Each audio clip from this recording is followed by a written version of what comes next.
한 3달 전에 아주 이쁘장한 여자아이가 저를 찾아왔어요. 공부도 굉장히 잘하는 아이예요.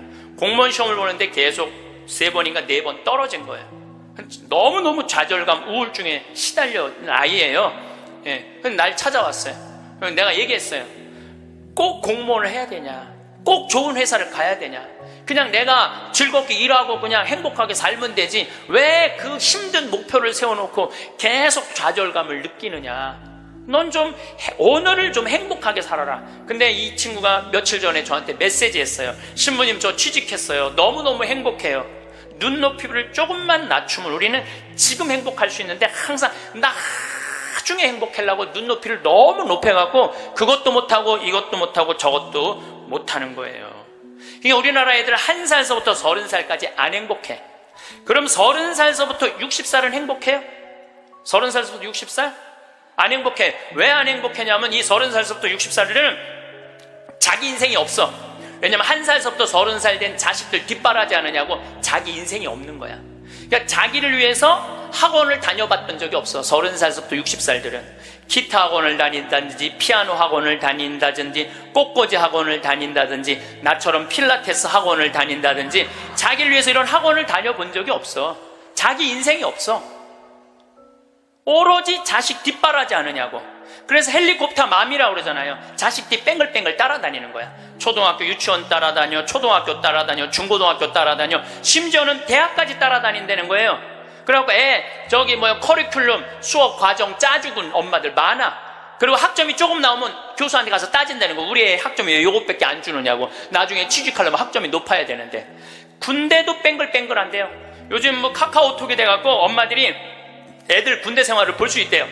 그럼 애가 좀만 얼굴이 이상하면은 그 상사한테 그런대요. 왜 우리 애 얼굴이 이러느냐, 뭐가 문제가 있느냐. 그러니까 그 군대 가서도 엄마가 애를 책임져 주는 거야. 그래서 요새 군대 상사님들이요, 사병 돌보는 일보다 사병 엄마 돌보는 일이 더 바쁘대요. 심지어는 회사까지 따라다니는 거야. 애가 회사에 취직을 했는데 대리 진급을 못하면 부장한테 가서 따진다는 거. 우리 애가 뭐가 모자라서 대리 진급을 못하느냐고. 평생 자식주의를 뺑글뺑글 따라다니는 걸 뭐라고 그러냐면 헬리콥터 맘이라고 그래요. 헬리콥터 맘. 애들 눈빛이 쫙 꺾어지기 시작해요. 네. 중학교 2학년만 되면은 눈빛이 싹 돌아가기 시작해요. 돌아가기 시작하면 그때부터 애들은 미치는 거예요. 근데 여러분들 이게 웃을 일이 아니에요. 그 미치는 애들이요, 한둘이 아니에요. 참 많아요.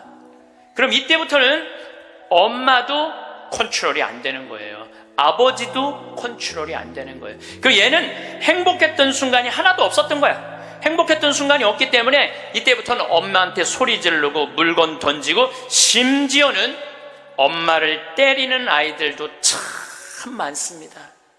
이 엄마들은 어디 가서 얘기도 못해.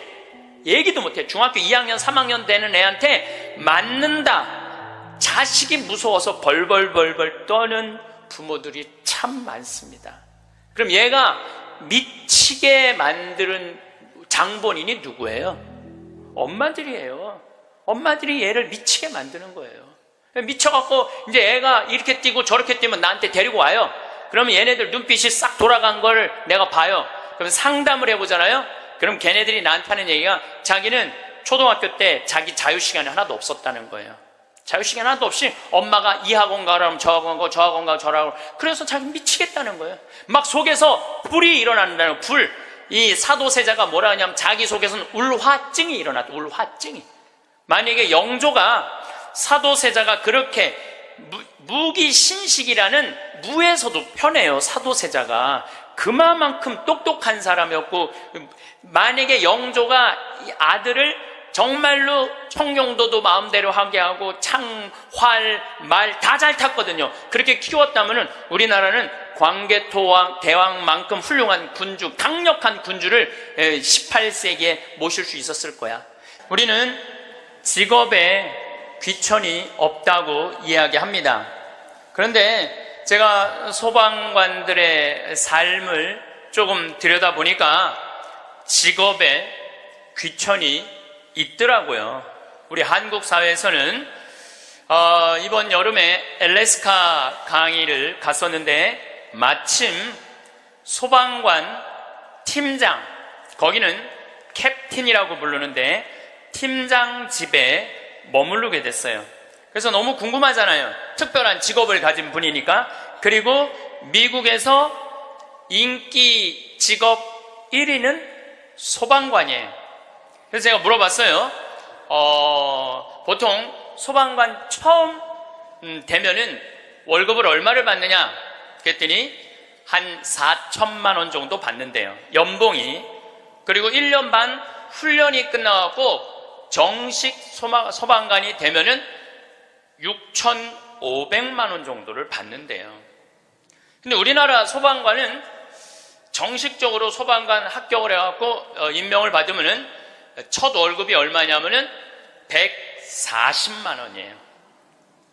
사람의 생명을 이렇게 건지는 소방관들이 연봉이 이런 거 저런 거 다 따져서 한 2,500, 많을 때는 3천만 원밖에 되지 않습니다.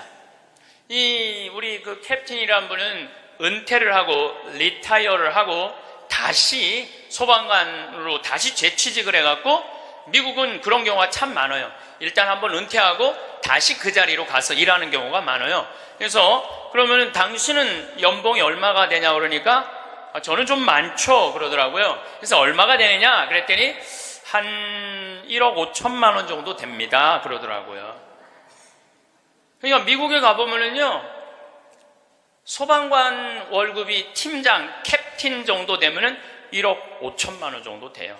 그리고 뉴욕 경찰, 뉴욕에 강의 갔을 때 내가 그런 거 궁금해 하잖아요. 얼마나 받나. 뉴욕 경찰은 연봉이 얼마냐 그러니까 뉴욕 경찰들은 경위 정도만 되면은, 경사 정도만 되면은 1억이 넘어간대요. 1억이. 그러니까 미국은 소방관, 경찰관, 군인들이 보통 한 5년 정도만 근무를 하면 1억이 넘어가요.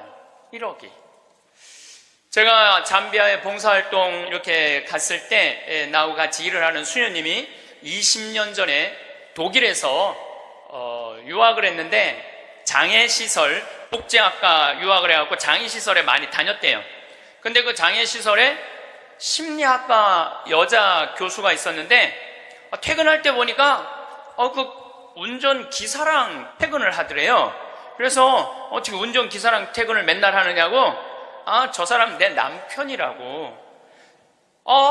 심리학 교수면은 20년 전만 해도, 우리 지금도 심리학 쪽 공부를 했다 그러면은 사회적으로 최고의 직종인데, 아니 당신은 교수고 심리학 교수고 의사인데도 이렇게 대단한데 어떻게 저렇게 남편이 운전기사인데 창피하지 않느냐고.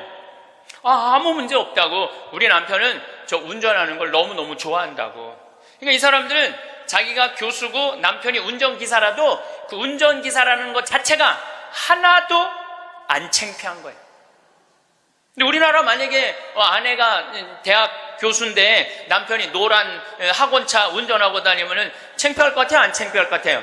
우리 뭐라 그럴까? 당신 관도 그냥 내 얼굴로 그냥 살아. 아마 분명히 그럴 거예요. 우리나라는요, 머릿속에 직업에 귀천이 있는 나라예요. 그래갖고 수녀님이 너무 놀래니까 거기서 한 가지 더 내가 너무 놀래니까 수녀님이 더 놀라운 일이 있다고, 우리 장애시설에 청소하는 아줌마가 있었대요. 맨날 와서 창문 닦고 아주 즐겁게 노래도 하고. 근데 하루는 동양 수녀님이니까 수녀님 우리 집에 초대하고 싶다고. 그래서 그 청소하는 아줌마 집에 갔대요. 갔는데 집이 대궐처럼 으리으리하더래요. 근데 딱 나오는데 그 집 청소하는 아줌마가 이런 대궐집에 청소하는 그 뒷방에 있나? 갔는데 그 청소하는 아줌마가 알아볼 수 없을 만큼 귀 부인의 옷을 입고 딱 나오더래요. 수녀님 너무 놀래갖고 어떻게 된 거냐고 그랬더니 나는 사실은 내 남편이 철도 청장이라고, 이 독일의 철도 청장인데 나는 청소하는 게 너무너무 즐거워서 내가 청소하러 가는 거라고. 그러니까 자기 남편이 철도 청장이라도 자기가 청소하는 게 하나도 안 창피한 거예요.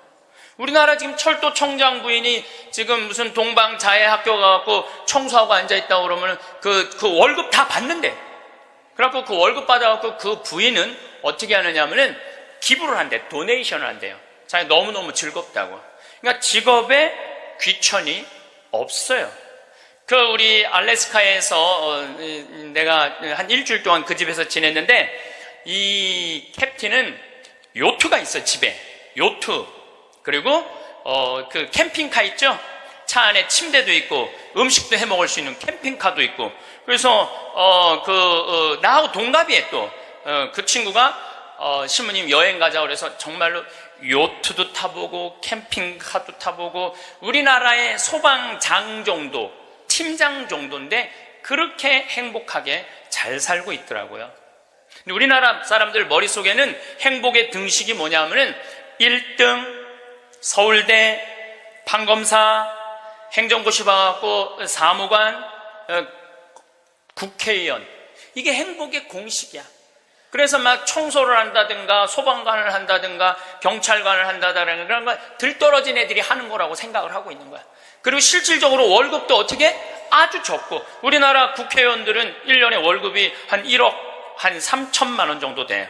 1억 3. 그런데 뭐 보좌관, 또 뭐 운전기사 뭐 다 하면 한 국회의원이 얼마를 쓰냐면 7억을 써요. 7억을 써요. 한 국회의원들이 어마어마하게 쓰는 거죠. 그런데 1000을 기준으로 하면 노르웨이 국회의원들은 일을 1000개를 하면은 우리나라 국회의원들은 그렇게 많은 돈을 벌고도 105개 정도밖에 안 한대요. 그러니까 우리나라의 최고 슈퍼 갑질은요, 조연아 부사장이 아니라 국회의원들이 슈퍼 갑질을 하고 있는 거예요. 돈은 돈대로 벌고 일은 하지 않는 거죠. 그래도 오늘 저 국회 내년 예산안 통과한 거 보니까 마음이 좀 편하네요. 몇 년 동안 제 나라 통과한 적이 없거든요. 오늘은 내가 아침에 뉴스를 보고 그래도 밥 먹을 자격이 있구나 이런 생각이 들었어요. 오늘은. 근데 여러분들, 앞으로 우리나라는 공부 잘한다고 행복한 시대는 갑니다. 이제 제가 왜 그런 시대가 가는지 말씀을 드릴게요. 10년 전만 해도 우리나라는 대학 입학생이 1년에 60만 명이었어요. 60만 명. 근데 2020년에는 대학 입학생들이 1년에 몇 명이냐면 30만 명으로 줄어들어요. 그러면 지금 우리나라 대학이 한 400개 되는데 2020년부터는 대학이 어떻게 줄어들 것 같아요? 300개, 200개 줄어들어요. 그럼 공부 잘해갖고 교수한 분들 다 어디 갈 것 같아요?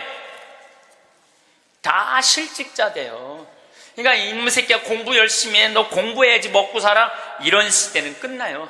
이제는 앞으로 어떤 사람들이 정말로 먹기 살기 좋은 시대가 되느냐면 용접하는 사람들, 포크레인 운전할 줄 아는 사람들, 그 다음에 요리 잘하는 사람들, 청소 잘하는 사람들, 이런 사람들이 행복한 시대가 온다니까요. 세상이 너무나 지금 변하고 있어요. 우리 생태마을에 올해 직원들을 채용을 해요. 여기도 귀가 번쩍 분들이 이런 분들이 있으니까 야, 나도 한번 거기 가볼까? 근데 이번에 자격은 뭐냐면 고등학교 졸업 예정자들만 뽑아요. 나는 대학 졸업 예정자들도 안 뽑아요. 대학원 졸업 예정자들도 안 뽑아요. 혹여 가끔 대학 졸업한 사람들, 대학원 다니는 사람들 뽑아요. 우리도 뽑는데 월급은 고등학교 졸업한 사람이나 대학 졸업한 사람이나 대학원 졸업한 사람이나 우리 생태마을 첫 월급은 똑같이 200만 원이에요. 고등학교 졸업해도 직원으로 되면 무조건 200만 원이에요. 아니 생각을 해봐요. 아니 매주 띄우는데 뭐하러 대학원 자격증이 필요해? 아니 배추 심는데 뭐하러 대학 졸업한 사람이 필요해요? 우리 생태마을에 필요한 사람은 어떤 사람이 필요하냐 하면 성실한 사람, 성격 좋은 사람, 이런 사람이 필요해요. 그리고 뭐 우리 생태마을에 지금 다녀간 사람이 100명도 넘죠. 우리 직원이 지금 한 40명 되니까 많이 바뀌어요. 근데 남아있는 사람이 어떤 사람이 남아있느냐 하면은 가정환경 행복했던 사람, 성실한 사람, 이런 사람들이 남아있어요. 가정환경 불행했던 사람, 어린 시절을 힘들게 지냈던 사람은요 많이 견뎌야 6개월이에요. 그러니까 이제는 공부를 잘하는 사람이 성공하는 시대가 아니라, 공부를 잘하는 사람이 성공하는 시대가 아니라 행복한 사람이 성공하는 시대가 오는 거예요. 근데 우리나라 OECD 국가 어린이 행복지수 조사를 해봤는데 11살, 13살, 15살을 대상으로 행복지수를 점수를 내봤는데 노르웨이가 95점인데 우리나라 애들이 60점이에요. 우리나라 애들은 안 행복해요. 이거 OECD 국가 중에 우리나라가 꼴등이에요. 심각합니다. 왜 심각하냐 하면은 어렸을 때 안 행복한 애들이 커서 행복할 것 같아요? 절대 그런 일은 없어요. 어렸을 때 추억이 많고 어렸을 때 행복한 애들이 커서도 행복한 거예요. 근데 우리나라는 대학생이 하루에 몇 시간 공부하냐면 4시간 공부해요. 초등학생이 하루에 몇 시간 공부하냐면 5시간 반을 공부를 해요. 중학생은 하루에 몇 시간 공부하느냐면 7시간을 공부해요. 고등학생은 하루에 몇 시간을 공부하느냐면 8시간 반을 공부를 해요. 그럼 여러분들 하루에 8시간 반을 공부한다고 그러면은 밥 먹는 시간 1시간, 1시간, 1시간, 3시간 빼고, 그것도 못 먹는다고 그러긴 하지만은, 그리고 학교 가는 시간 빼고, 그러면은요, 애들은요, 잠자는 거 빼고는 공부만 하는 거예요. 그러니까 얘네들은 엄마, 아빠, 형제들이랑 먹고 마시고 놀 시간이 없어요. 제가 지난 시간에도 말씀드렸지만은 이 세상에 가장 중요한 일은 뭐냐면은 먹고 마시고 노는 일이에요. 우리가 여러분들 왜 예수님하고 추억이 많아요? 예수님은 세리와 죄인들과 먹고 마시고 놀았기 때문에 추억이 많은 거예요. 만약에 예수님이 우리랑 먹고 마시고 놀지 않았다면 우린 추억이 하나도 없을 거예요. 오늘 복음도 막 병자들 고쳐주고 난 다음에 너무너무 마음이 안타까워. 예수님이 너무너무 안타까우니까 내가 마음이 아프다. 저 사람들 먹을 걸 우리가 주자. 그러니까 예수님 먹는 거 진짜 중요하게 여기신 분이에요. 우리가 주자.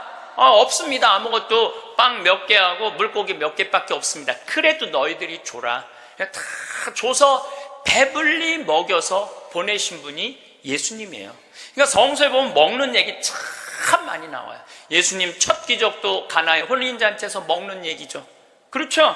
세리네 집에 가서 먹었죠. 자케오네 집에 가서 먹었죠. 사마리아 여인하고는 우물가에서 물 먹으면서 얘기했죠. 그러니까 먹고 마시고 노는 일은 참으로 중요한 일이에요. 그럴 때 추억이 많은 거예요. 근데 우리나라 초등학교, 중고등학교 아이들은 엄마 아빠랑 먹고 마시고 놀 일이 없어요. 그러니까 커서도 엄마 아빠하고 추억이 하나도 없는 거예요. 행복했던 순간도 없고. 미국 애들은 초등학교 애들이, 우리나라 애들은 5시간 반 공부하는데 미국 애들은 초등학교 애들이 하루에 몇 시간 공부하느냐면 2시간 반 공부해. 그러니까 이거는 공부하는 흉내만 내는 거야. 그 얘네들은 계속 먹고 마시고 노는 거예요. 계속. 제가 미국 강의를 가보면은요, 얘네들이 하는 거는 정말로 먹고 마시고 노는 일이에요. 유럽, 북유럽 애들은 말할 것도 없고 학교 가서도 계속 놀아요. 우리처럼 학원 가고 영어, 수학 막 계속 뭐 글쓰기, 웅변 그런 거를 하는 게 아니라니까요.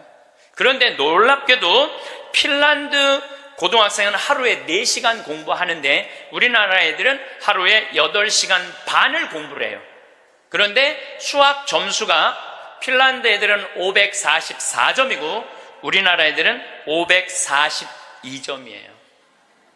4시간 공부하는 애들하고 8시간 반 공부하는 애들하고 수학 시험을 보는데 누가 더 잘 보느냐면은 핀란드 애들이 훨씬 잘 본다는 거예요. 이게 무슨 얘기냐면 여러분들이 자녀들 학원 보내는 거 다 쓸데없는 데다 보내고 있는 거예요. 그 시간에 애들이 학원 가서 뭐 할 것 같아요? 휴대폰 갖고요, 게임하고 친구들하고 노는 거예요. 그 시간에 애들 학원 가 있다고 여러분들이 그걸 교육이라고 생각하는 이 대한민국이 불행한 거죠.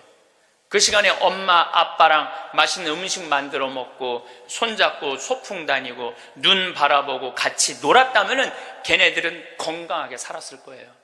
근데 엄마 아빠하고 그랬던 적이 하나도 없어. 여러분들 사람이 커서요, 어렸을 때 가장 기억에 많이 남는 게 뭔지 아세요? 엄마가 맛있는 음식 해줬던 거. 이게 가장 기억에 많이 남는데요. 그리고 가장 행복했던 순간이 뭔지 아세요? 엄마가 맛있는 거 해준 거 너무 맛있게 먹은 거. 그게 가장 행복한 순간이래요. 근데 우리나라 대한민국의 청소년들은 엄마가 맛있는 거 해준 거 먹은 기억이 없어요. 학교 다니느냐고. 그러니까 애들이 행복하지 않은 거죠. 애들은 그냥 서울대학 가야 되니까 경쟁을 해야 돼. 서울대학 가야 돼. 놀 시간이 어딨어. 여러분들 토끼와 거북이 얘기 아세요? 이거 참 웃기지도 않는 얘기 여러분들이 알고 있는 거예요. 왜냐하면 토끼하고 거북이하고 시합을 했는데 어떻게 거북이가 이겨요? 말도 안 되잖아요. 말도 안 되는 얘기예요. 어떻게 거북이가 이겨요? 이렇게 발바닥도 땅바닥에 있고 이렇게 가는 거북이가 그냥 뛰어다니는 토끼를 어떻게 이겨요?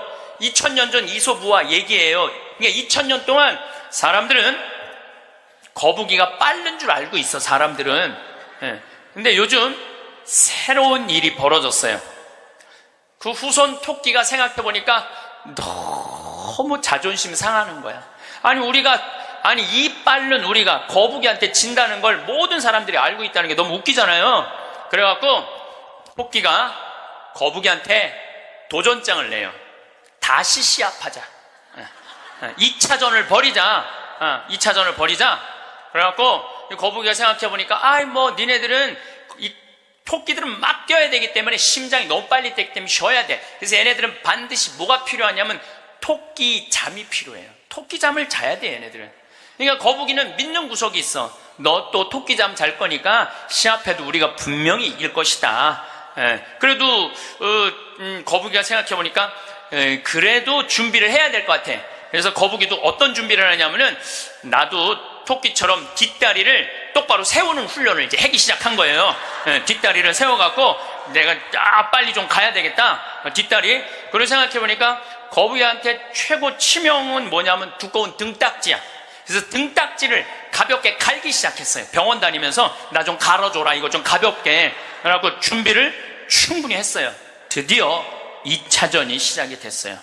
아니나 달라 토끼가 총알같이 뛰어나갔죠.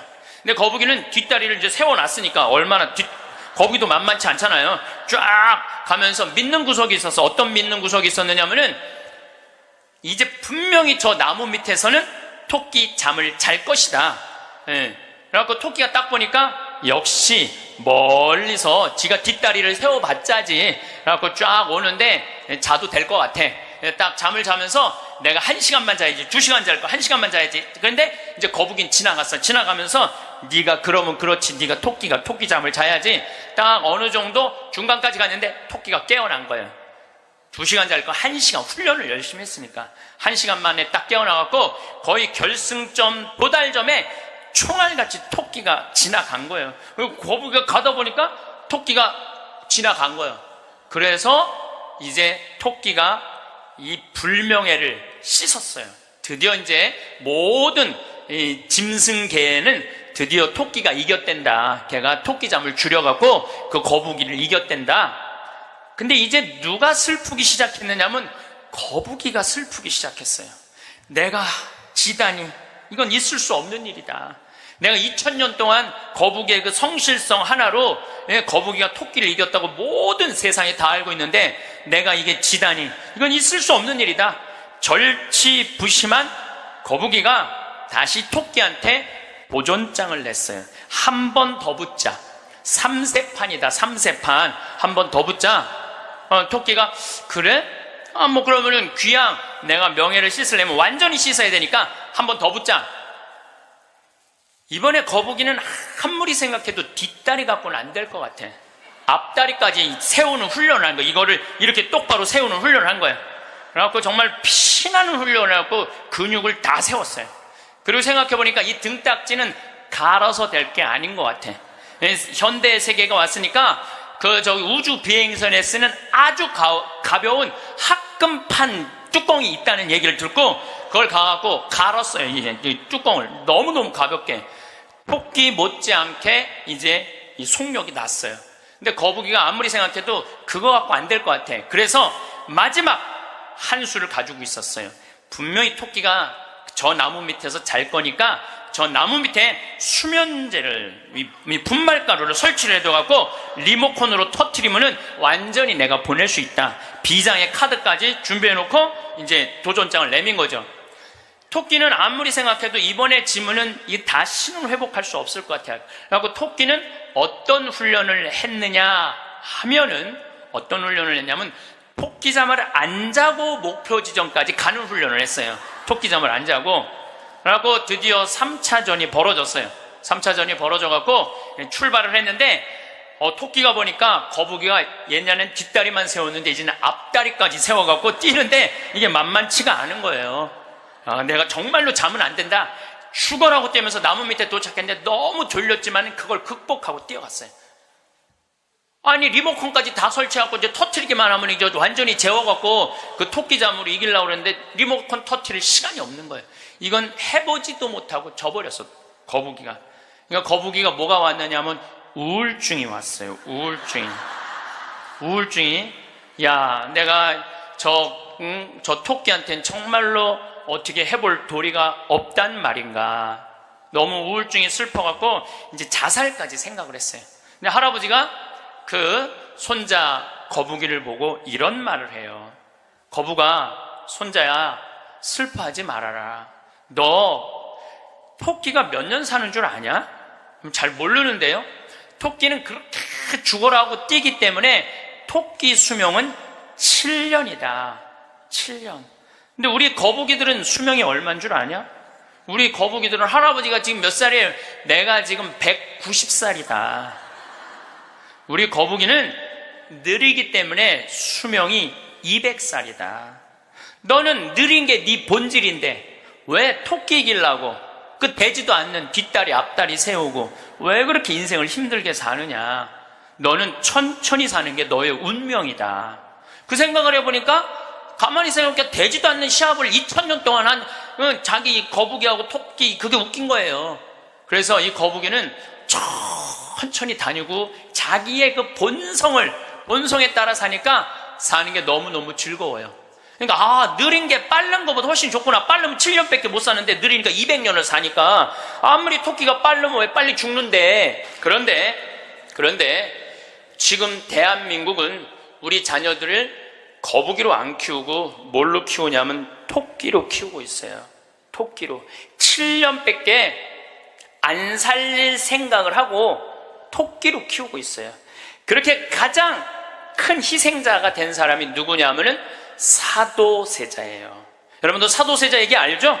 네. 사도세자가 언제 죽었느냐면 1762년 이모년에 5월 13일 날 뒤주에 들어가고 5월 22일 날 죽었어요. 8일 동안 있다가.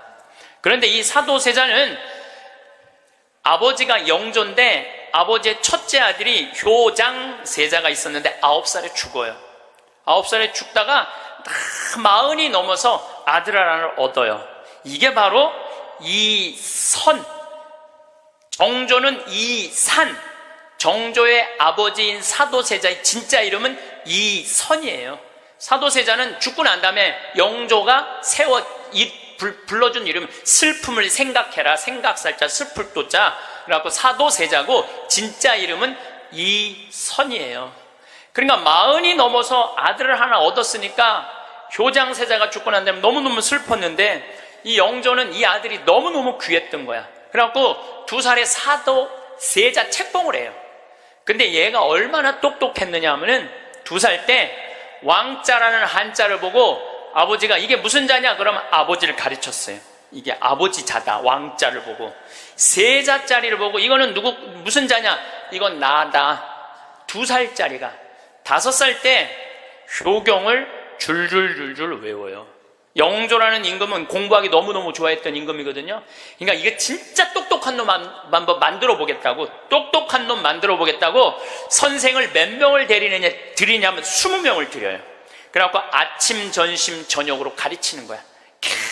계속 가르치는 거예요. 그리고 이제 시험을 아버지가 나와서 보는 거예요. 너 사서삼경에 이게 무슨 뜻이냐? 그러면 20명이 둘러있고 5살, 6살짜리가 까먹을 수도 있잖아요. 그러면 대답을 못하면은요, 영조가 눈을 부라리면서 이놈 그것도 모르느냐고. 근데 세자는 때릴 수가 없었어요. 누구를 때리냐면 세자를 업고 다니는 내시를 때리는 거예요. 대신 맞는 거예요. 그러니까 여러분도 어린아이가 생각을 해봐요. 내가 문제 하나 못 맞히면은 저 내시들이 두들겨 맞으니 얼마나 이 스트레스를 많이 받아요. 그런데 7살, 10살 때는 칼싸움 하는 거 좋아하잖아요. 저도 어렸을 때 맨날 산에 가고 나무 잘라갖고 맨날 칼싸움 해갖고 여기 맨날 여기 찢어지고 그랬던 기억나요. 이 선은 상궁들하고 칼싸움을 해요. 그걸 본 영조는요, 이 상궁들을 때려 죽여요. 때려 죽여요, 그냥. 그걸 보고 이 사도세자는 너무너무 무서웠던 거야, 아버지가. 그런데 딱 12살이 되면서 사도세자는 공부하기가 싫어요. 그래서 이때부터 책만 보면 머리가 지끈지끈 아픈 거예요. 그러니까 조기 교육의 최고의 희생자는 누구냐면은 사도세자예요. 그러니까 아버지는 공부를 가르치는데 아들은 공부하기가 싫은 거야. 그리고 얘가 키가 엄청나게 커요. 사도세자가 뭐 세자 그래갖고 나만큼 조그만 줄 아는데 키가 1m 막 80대고 청룡도를 휘두를 정도로 힘이 좋았다는 거. 관우가 청룡도를 휘두르고 그랬다는 거예요. 말도 잘 차고 화살도 잘 쏘고. 근데 아버지는 그게 너무너무 싫었던 거야, 그렇게 하는 게. 그래서 아버지하고 점점 갈등을 일으키면서 광증에 시달려요. 미쳐갖고 나중에는 마지막에 자기가 데리고 있었던 시종들 100명을 죽여요. 마음에 안 들면 칼로 쳐 죽이는 거예요. 나중에 무당하고도 살고 비구니 스님하고도 살고 도저히 아버지가 컨트롤할 수 없을 정도로. 엄마도 해경궁 홍씨도 자기 남편을 컨트롤할 수 없어요. 그래서 결국은 죽일 수밖에 없었던 거예요. 이게 사도세자의 슬픔이에요. 이게 조기교육의 희생자예요. 조기교육의 희생자. 그런데 이 사도세자도 내가 보기엔 딱 7년 만에 돌은 거야. 토끼처럼 7년 만에 돌은 거예요. 근데 여러분들도 초등학교 1학년 때부터 애들 어떻게 해요? 영조가 20명 선생 된 거나 여러분들이 학원 애들 10개, 12개 보내는 거나 다를 바 하나도 없어요. 애들 미치게 만드는 거예요. 그러면은 언제까지가 애들이 엄마가 시키는 대로 따라하느냐면 중학교 1학년 때까지는 딱 시켜요.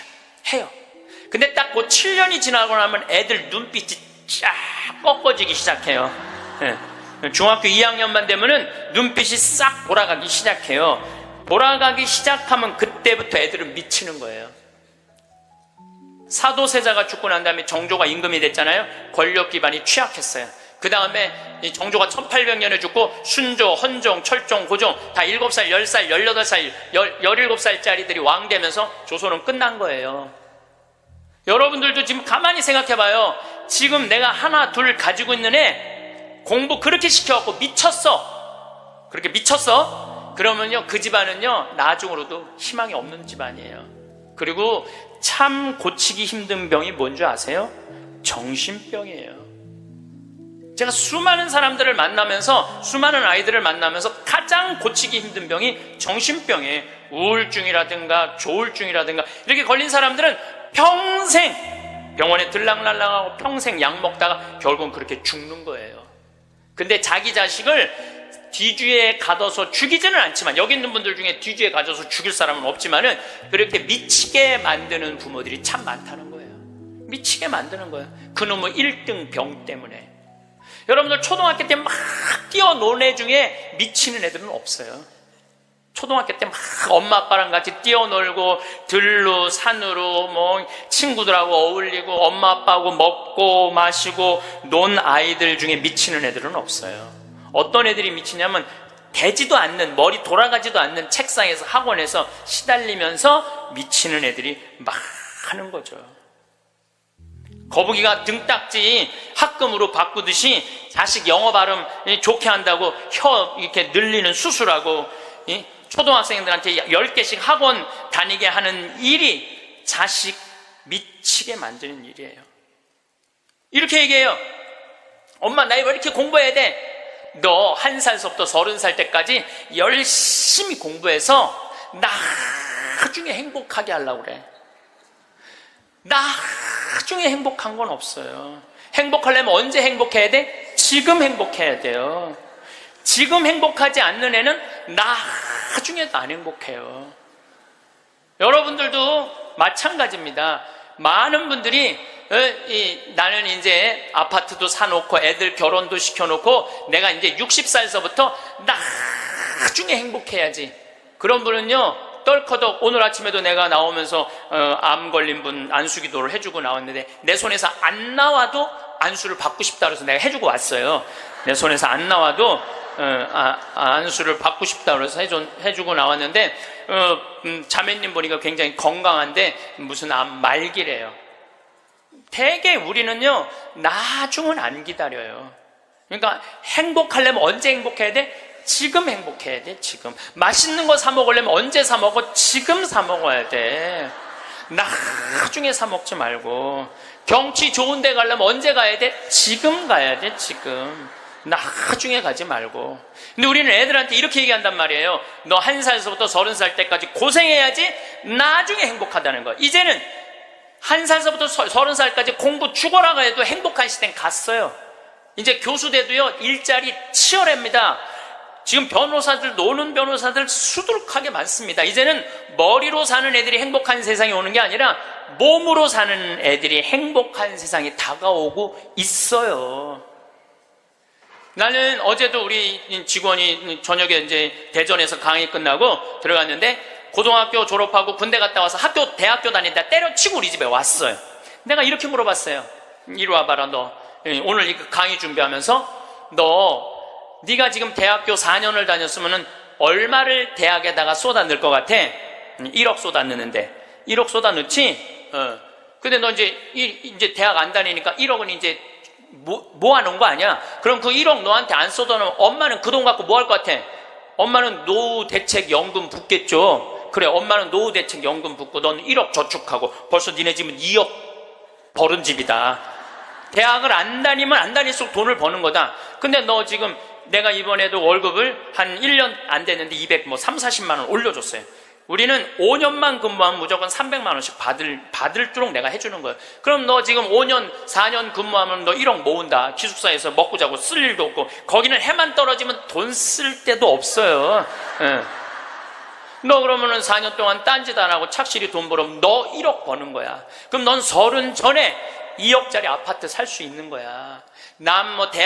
우리나라 지금 대학 나온 45만 명 졸업하는데 제대로 된 직장에 취직하는 숫자가 몇 명이에요? 5만 명밖에 안 돼요. 40만 명은 2년, 3년 빈둥빈둥거리고, 심지어는 엄마 아버지가 애들 때문에 경비에 나가갖고 그거 해갖고 애들 생활비 대주고 뒷돈 대주고 그러고 있는 거예요. 그러니까 지금 여러분들 지금 대한민국에서 없애버려야 되는 건 내가 보기엔 대학이야. 대학만 없어지면 전부 일의 소중한 가치를 배우고 다 행복하게 살 수 있어. 아니, 대학 졸업하고 딱딱딱 취직하면은 내가 왜 대학을 귀하게 여기지 않아요? 대학 졸업하는 애 거의 반 이상은 빈둥빈둥 놀고 있는데. 그러니까 우리나라 할머니 60, 70 된 분은 쓸 머리 나쁜 몸으로 살 놈한테 돈 쏟아 넣느냐고. 세계 빈곤율, 노인 빈곤율이 우리나라가 1위예요. 1위. 돈이 없어요, 다른 나라 사람들은 나이를 먹으면 얼마나 럭셔리하게 사는데요. 놀지도 못하고 죽어라 30살까지 나중에 행복하려고 공부했는데 취직 안 되면 그 허탈감, 좌절, 이거는요, 어른들은 상상할 수 없을 만큼 힘든 거예요. 상상할 수 없을 만큼. 또 아버지들은 요즘은 많이 줄어들었지만 한동안은 기러기 아버지가 40만 명까지 있었어요. 40만 명 기러기 아버지가. 이 기러기 아버지들은요, 자식들 한 달에 부인권까지 하려면 700에서 1000만 원을 보내줘야 돼. 그러면은 보통 10년 정도 가 있으면요, 이 기러기 아버지는 10년 동안 인생이 하나도 없는 거예요. 자식도 없고 아내도 없고 돈도 없는데 돈만 버는 기계로 사는 거야. 그러니까 자기 인생을 못 사는 거. 30살서부터 60살들은 자기 인생이 없는 거예요. 근데 문제는 60살 때 60살 때 30살 된 자식이 이렇게 말합니다. 엄마, 이제 엄마 인생 살아. 자기를 위해서 살아봤던 적이 없는데 내 인생을 살으려는 거야. 살 줄을 모르는데. 30살에서부터 60살은 뭐 해야 되는 나이냐면요, 자아실현해야 되는 나이야. 자아실현. 자아실현이라는 게 뭐예요? 자기의 능력을 쓰는. 오늘 물이 없는데 여기 물을 하나 갖다 놓으면 내가 이 물을 안 먹었으면은 이 물은 자아실현하는 물이에요? 자아실현 안 하는 물이에요? 자아실현 안 하는 물이에요. 내가 먹어줘야지 자아실현이 되는 물이에요. 자아실현이 되는 물이에요. 여러분들이 샴푸를 하나 샀어. 그럼 샴푸를 사면은 그 샴푸를 한 방울까지 다 쓰면은 여러분들 기분 좋아요, 안 좋아요? 그 샴푸는 나한테 와서 자기 능력을 다 썼어요, 안 썼어요? 그럼 자아실현 한 거야, 안 하는 거예요? 자아실현 한 거죠. 내가 요즘 목욕 가방에 샴푸 하나 다니는데 요만큼 남았어. 그 짜서 쓸 때마다 기분이 너무 좋아요. 너 이제 자아실현 다 돼가는구나. 이제 자기 능력 다 썼으니까. 우리 사제관에 개가 한 마리 있어요. 문수라는 개가 있는데 얘가요, 딱 사제관에 도착하면은요 총알같이 튀어나와요, 자기 집에서. 그리고 요만한 개가 내 가슴까지 뛰어 올라와요. 그리고 놀라운 거는요, 얘가 사제관에 신부들이 오면 안 물고 안 짖어요. 근데 여자들만 오면은 잡아 먹을 듯이 짖어요, 진짜로. 그리고 막 엉덩이고 허벅지고 다 깨물어요. 얘 자아실현 하는 게예요, 자아실현 안 하는 게예요? 자아실현 하는 게예요. 근데 우리나라 30살서부터 60살 된 많은 분들은 자기 능력을 안 써요. 자기 능력을 안 쓰고 자식만을 위해서 살아요. 근데 60살서부터 엄마 인생을 살려고 그러면은 자기 능력이 뭔지를 모르는데, 그러니까 사는 게 재미가 하나도 없는 거. 사는 게. 인생은요, 재미있어야 돼. 의미가 있어야 돼. 이 두 가지가 같이 가야 돼. 재미와 의미가 같이 가야 돼. 그런데 내가 기타를 잘 쳤다면 기타 치러 온 세상 돌아다니고, 꽃꽂이 했다면 온 성당에 꽃꽂이 하러 다니고, 뭐 춤췄다면 춤추러 다니고 이럴 텐데 나를 위해서 한 게 하나도 없는 거야. 그러니까 사는 게 재미가 없는 거야. 60살서부터 100살까지 어떻게 살아? 그러니까 우리는 1살서부터 30살도 안 행복하고 30살서부터 60살도 안 행복한 거예요. 우리는 직업에 귀천이 없다고 이야기합니다. 그런데 제가 소방관들의 삶을 조금 들여다보니까 직업에 귀천이 있더라고요. 우리 한국 사회에서는 이번 여름에 엘래스카 강의를 갔었는데 마침 소방관 팀장, 거기는 캡틴이라고 부르는데 팀장 집에 머무르게 됐어요. 그래서 너무 궁금하잖아요. 특별한 직업을 가진 분이니까. 그리고 미국에서 인기 직업 1위는 소방관이에요. 그래서 제가 물어봤어요. 보통 소방관 처음 되면은 월급을 얼마를 받느냐? 그랬더니 한 4천만 원 정도 받는데요, 연봉이. 그리고 1년 반 훈련이 끝나고 정식 소방관이 되면은 6,500만 원 정도를 받는데요. 근데 우리나라 소방관은 정식적으로 소방관 합격을 해갖고 임명을 받으면은 첫 월급이 얼마냐면은 140만 원이에요. 사람의 생명을 이렇게 건지는 소방관들이 연봉이 이런 거 저런 거 다 따져서 한 2,500, 많을 때는 3천만 원밖에 되지 않습니다. 우리 그 캡틴이라는 분은 은퇴를 하고 리타이어를 하고 다시 소방관으로 다시 재취직을 해갖고, 미국은 그런 경우가 참 많아요. 일단 한번 은퇴하고 다시 그 자리로 가서 일하는 경우가 많아요. 그래서 그러면은 당신은 연봉이 얼마가 되냐 그러니까 저는 좀 많죠 그러더라고요. 그래서 얼마가 되느냐 그랬더니 한 1억 5천만 원 정도 됩니다 그러더라고요. 그러니까 미국에 가보면은요, 소방관 월급이 팀장, 캡틴 정도 되면은 1억 5천만 원 정도 돼요. 그리고 뉴욕 경찰, 뉴욕에 강의 갔을 때 내가 그런 거 궁금해 하잖아요. 얼마나 받나. 뉴욕 경찰은 연봉이 얼마냐 그러니까 뉴욕 경찰들은 경위 정도만 되면은, 경사 정도만 되면은 1억이 넘어간대요. 1억이.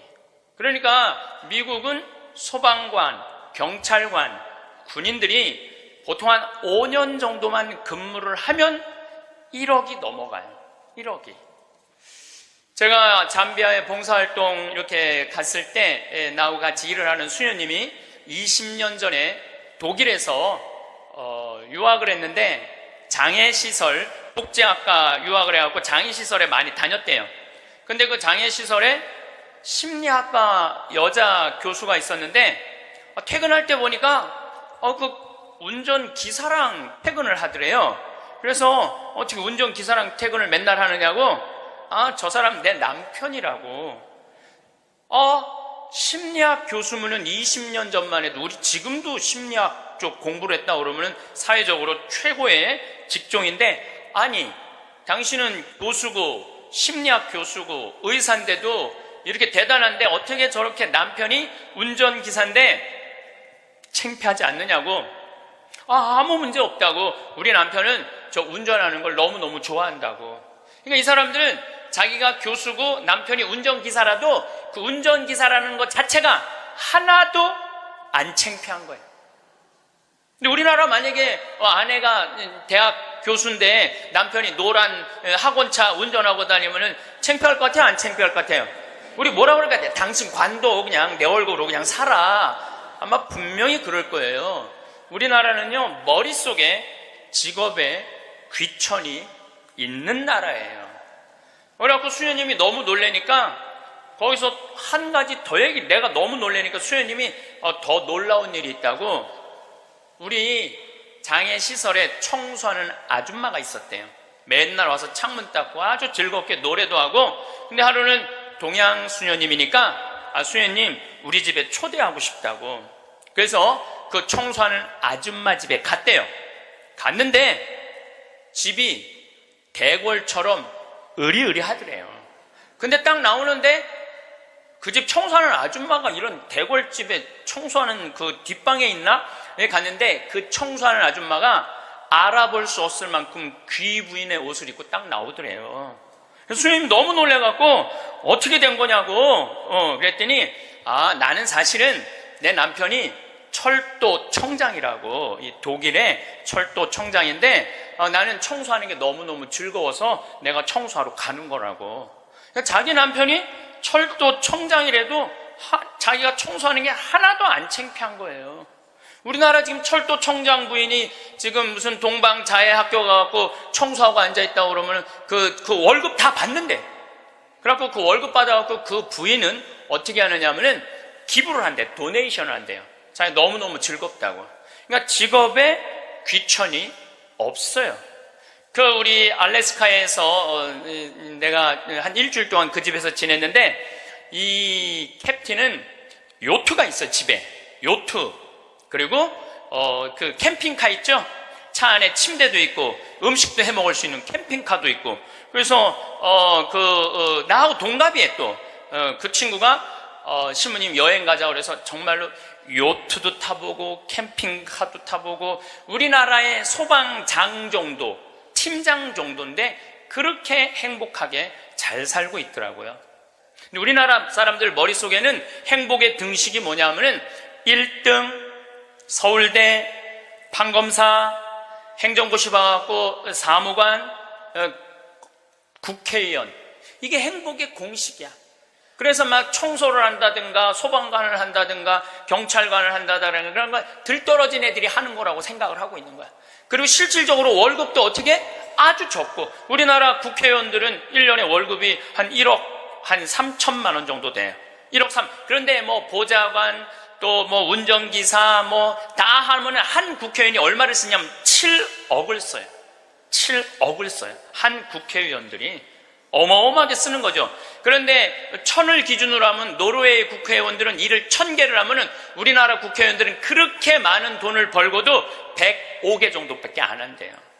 그러니까 우리나라의 최고 슈퍼 갑질은요, 조연아 부사장이 아니라 국회의원들이 슈퍼 갑질을 하고 있는 거예요. 돈은 돈대로 벌고 일은 하지 않는 거죠. 그래도 오늘 국회 내년 예산안 통과한 거 보니까 마음이 좀 편하네요. 몇 년 동안 제 나라 통과한 적이 없거든요. 오늘은 내가 아침에 뉴스를 보고 그래도 밥 먹을 자격이 있구나 이런 생각이 들었어요. 오늘은. 근데 여러분들, 앞으로 우리나라는 공부 잘한다고 행복한 시대는 갑니다. 이제 제가 왜 그런 시대가 가는지 말씀을 드릴게요. 10년 전만 해도 우리나라는 대학 입학생이 1년에 60만 명이었어요. 60만 명. 근데 2020년에는 대학 입학생들이 1년에 몇 명이냐면 30만 명으로 줄어들어요. 그러면 지금 우리나라 대학이 한 400개 되는데 2020년부터는 대학이 어떻게 줄어들 것 같아요? 300개, 200개 줄어들어요. 그럼 공부 잘해갖고 교수한 분들 다 어디 갈 것 같아요? 다 실직자 돼요. 그러니까 이놈의 새끼야, 공부 열심히 해, 너 공부해야지 먹고 살아, 이런 시대는 끝나요. 이제는 앞으로 어떤 사람들이 정말로 먹기 살기 좋은 시대가 되느냐면 용접하는 사람들, 포크레인 운전할 줄 아는 사람들, 그 다음에 요리 잘하는 사람들, 청소 잘하는 사람들, 이런 사람들이 행복한 시대가 온다니까요. 세상이 너무나 지금 변하고 있어요. 우리 생태마을에 올해 직원들을 채용을 해요. 또 귀가 번쩍 분들이 이런 분들이 있으니까 야, 나도 한번 거기 가볼까? 근데 이번에 자격은 뭐냐면 고등학교 졸업 예정자들만 뽑아요. 나는 대학 졸업 예정자들도 안 뽑아요. 대학원 졸업 예정자들도 안 뽑아요. 혹여 가끔 대학 졸업한 사람들, 대학원 다니는 사람들 뽑아요. 우리도 뽑는데 월급은 고등학교 졸업한 사람이나 대학 졸업한 사람이나 대학원 졸업한 사람이나 우리 생태마을 첫 월급은 똑같이 200만 원이에요. 고등학교 졸업해도 직원으로 되면 무조건 200만 원이에요. 아니, 생각을 해봐요. 아니, 매주 띄우는데 뭐하러 대학원 자격증이 필요해? 아니, 배추 심는데 뭐하러 대학 졸업한 사람이 필요해요? 우리 생태마을에 필요한 사람은 어떤 사람이 필요하냐 하면 성실한 사람, 성격 좋은 사람, 이런 사람이 필요해요. 그리고 우리 생태마을에 지금 다녀간 사람이 100명도 넘죠. 우리 직원이 지금 한 40명 되니까 많이 바뀌어요. 근데 남아있는 사람이 어떤 사람이 남아있느냐 하면은 가정환경 행복했던 사람, 성실한 사람, 이런 사람들이 남아있어요. 가정환경 불행했던 사람, 어린 시절을 힘들게 지냈던 사람은요, 많이 견뎌야 6개월이에요.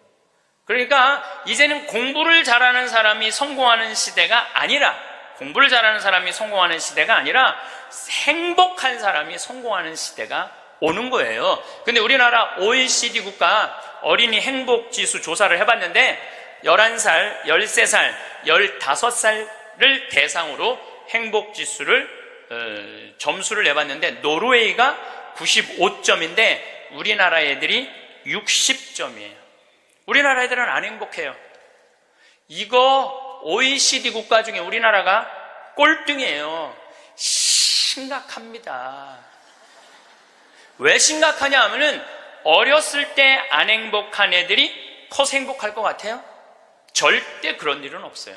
어렸을 때 추억이 많고 어렸을 때 행복한 애들이 커서도 행복한 거예요. 근데 우리나라는 대학생이 하루에 몇 시간 공부하냐면 4시간 공부해요. 초등학생이 하루에 몇 시간 공부하냐면 5시간 반을 공부를 해요. 중학생은 하루에 몇 시간 공부하느냐면 7시간을 공부해요. 고등학생은 하루에 몇 시간을 공부하느냐면 8시간 반을 공부를 해요. 그럼 여러분들 하루에 8시간 반을 공부한다고 그러면은 밥 먹는 시간 1시간, 1시간, 1시간, 3시간 빼고, 그것도 못 먹는다고 그러긴 하지만은, 그리고 학교 가는 시간 빼고, 그러면은요, 애들은요, 잠자는 거 빼고는 공부만 하는 거예요. 그러니까 얘네들은 엄마, 아빠, 형제들이랑 먹고 마시고 놀 시간이 없어요. 제가 지난 시간에도 말씀드렸지만은 이 세상에 가장 중요한 일은 뭐냐면은 먹고 마시고 노는 일이에요. 우리가 여러분들 왜 예수님하고 추억이 많아요? 예수님은 세리와 죄인들과 먹고 마시고 놀았기 때문에 추억이 많은 거예요.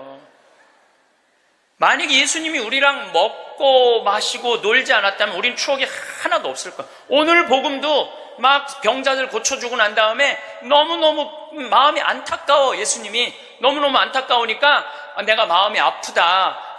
저 사람들 먹을 걸 우리가 주자. 그러니까 예수님 먹는 거 진짜 중요하게 여기신 분이에요. 우리가 주자. 없습니다. 아무것도 빵 몇 개하고 물고기 몇 개밖에 없습니다. 그래도 너희들이 줘라. 다 줘서 배불리 먹여서 보내신 분이 예수님이에요. 그러니까 성서에 보면 먹는 얘기 참 많이 나와요. 예수님 첫 기적도 가나의 혼인잔치에서 먹는 얘기죠. 그렇죠? 세린네 집에 가서 먹었죠. 자케온네 집에 가서 먹었죠.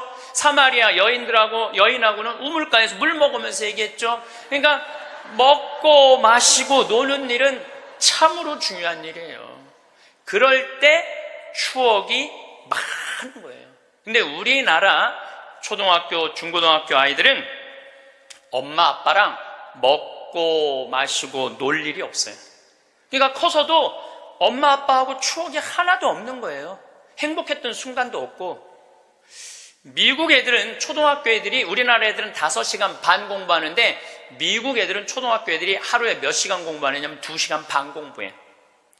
그러니까 이거는 공부하는 흉내만 내는 거야. 그 얘네들은 계속 먹고 마시고 노는 거예요. 계속. 제가 미국 강의를 가보면은요, 얘네들이 하는 거는 정말로 먹고 마시고 노는 일이에요. 유럽, 북유럽 애들은 말할 것도 없고 학교 가서도 계속 놀아요. 우리처럼 학원 가갖고 영어, 수학 막 계속 뭐 글쓰기, 웅변 그런 걸 하는 게 아니라니까요.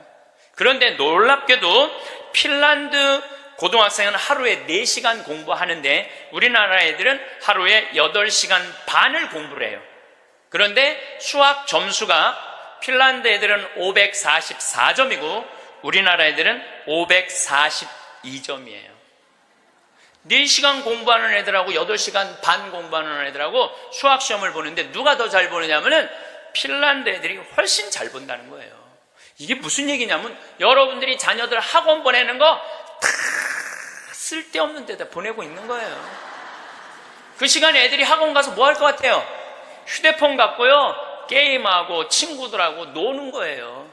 그 시간에 애들 학원 가 있다고 여러분들이 그걸 교육이라고 생각하는 이 대한민국이 불행한 거죠. 그 시간에 엄마 아빠랑 맛있는 음식 만들어 먹고 손잡고 소풍 다니고 눈 바라보고 같이 놀았다면은 걔네들은 건강하게 살았을 거예요. 근데 엄마 아빠하고 그랬던 적이 하나도 없어. 여러분들 사람이 커서요, 어렸을 때 가장 기억에 많이 남는 게 뭔지 아세요? 엄마가 맛있는 음식 해줬던 거. 이게 가장 기억에 많이 남는데요. 그리고 가장 행복했던 순간이 뭔지 아세요? 엄마가 맛있는 거 해준 거 너무 맛있게 먹은 거. 그게 가장 행복한 순간이래요. 근데 우리나라 대한민국의 청소년들은 엄마가 맛있는 거 해준 거 먹은 기억이 없어요. 학교 다니느냐고. 근데 애들이 행복하지 않은 거죠. 애들은 그냥 서울대학 가야 되니까 경쟁을 해야 돼. 서울대학 가야 돼. 놀 시간이 어딨어. 여러분들 토끼와 거북이 얘기 아세요? 이거 참 웃기지도 않는 얘기 여러분들이 알고 있는 거예요. 왜냐하면 토끼하고 거북이하고 시합을 했는데 어떻게 거북이가 이겨요? 말도 안 되잖아요. 말도 안 되는 얘기예요. 어떻게 거북이가 이겨요? 이렇게 발바닥도 땅바닥에 있고 이렇게 가는 거북이가 그냥 뛰어다니는 토끼를 어떻게 이겨요? 2000년 전 이솝우화 얘기예요. 그러니까 2000년 동안 사람들은 거북이가 빠른 줄 알고 있어, 사람들은. 근데 요즘 새로운 일이 벌어졌어요. 그 후손 토끼가 생각해보니까 너무 자존심 상하는 거야. 아니 이 빠른 우리가 거북이한테 진다는 걸 모든 사람들이 알고 있다는 게 너무 웃기잖아요. 그래갖고 토끼가 거북이한테 도전장을 내요. 다시 시합하자. 2차전을 벌이자. 2차전을 벌이자. 그래갖고 거북이가 생각해보니까 니네들은 이 토끼들은 막 뛰어야 되기 때문에 심장이 너무 빨리 뛰기 때문에 쉬어야 돼. 그래서 얘네들은 반드시 뭐가 필요하냐면 토끼 잠이 필요해요. 토끼 잠을 자야 돼, 얘네들은. 그러니까 거북이는 믿는 구석이 있어. 너 또 토끼 잠 잘 거니까 시합해도 우리가 분명히 이길 것이다. 그래도 거북이가 생각해보니까 그래도 준비를 해야 될 것 같아. 그래서 거북이도 어떤 준비를 하냐면은 나도 토끼처럼 뒷다리를 똑바로 세우는 훈련을 이제 하기 시작한 거예요. 뒷다리를 세워갖고 내가 빨리 좀 가야 되겠다. 뒷다리. 그리고 생각해보니까 거북이한테 최고 치명은 뭐냐면 두꺼운 등딱지야. 그래서 등딱지를 가볍게 갈기 시작했어요. 병원 다니면서 나 좀 갈아줘라, 이거 좀 가볍게. 그래갖고 준비를 충분히 했어요. 드디어 2차전이 시작이 됐어요. 아니나 달라 토끼가 총알같이 뛰어나갔죠. 근데 거북이는 뒷다리를 이제 세워놨으니까 얼마나 거북이도 만만치 않잖아요. 쫙 가면서 믿는 구석이 있어서, 어떤 믿는 구석이 있었느냐면은 이제 분명히 저 나무 밑에서는 토끼 잠을 잘 것이다. 그래갖고 토끼가 딱 보니까 역시 멀리서 지가 뒷다리를 세워봤자지. 그래갖고 쫙 오는데 자도 될 것 같아. 딱 잠을 자면서 내가 1시간만 자야지, 2시간 잘 거, 1시간만 자야지. 그런데 이제 거북이는 지나갔어. 지나가면서 네가 그러면 그렇지, 네가 토끼가 토끼 잠을 자야지. 딱 어느 정도 중간까지 갔는데 토끼가 깨어난 거예요. 2시간 잘 거 1시간 훈련을 열심히 했으니까 1시간 만에 딱 깨어나갖고 거의 결승점 도달점에 총알같이 토끼가 지나간 거예요. 그리고 거북이가 가다 보니까 토끼가 지나간 거예요. 그래서 이제 토끼가 이 불명예를 씻었어요. 드디어 이제 모든 이 짐승계에는 드디어 토끼가 이겼댄다. 걔가 토끼잠을 줄여갖고 그 거북이를 이겼댄다. 근데 이제 누가 슬프기 시작했느냐면 거북이가 슬프기 시작했어요. 내가 지다니, 이건 있을 수 없는 일이다. 내가 2000년 동안 거북이의 그 성실성 하나로 거북이가 토끼를 이겼다고 모든 세상이 다 알고 있는데 내가 이게 지다니, 이건 있을 수 없는 일이다. 절치부심한 거북이가 다시 토끼한테 도전장을 냈어요. 한 번 더 붙자. 3세판이다. 3세판. 한 번 더 붙자. 토끼가 그래? 뭐 그러면은 귀양 내가 명예를 씻으려면 완전히 씻어야 되니까 한 번 더 붙자. 이번에 거북이는 아무리 생각해도 뒷다리 갖고는 안 될 것 같아. 앞다리까지 세우는 훈련을 한 거야. 이거를 이렇게 똑바로 세우는 훈련을 한 거야. 그래갖고 정말 피나는 훈련을 하고 근육을 다 세웠어요. 그리고 생각해보니까 이 등딱지는 갈아서 될 게 아닌 것 같아.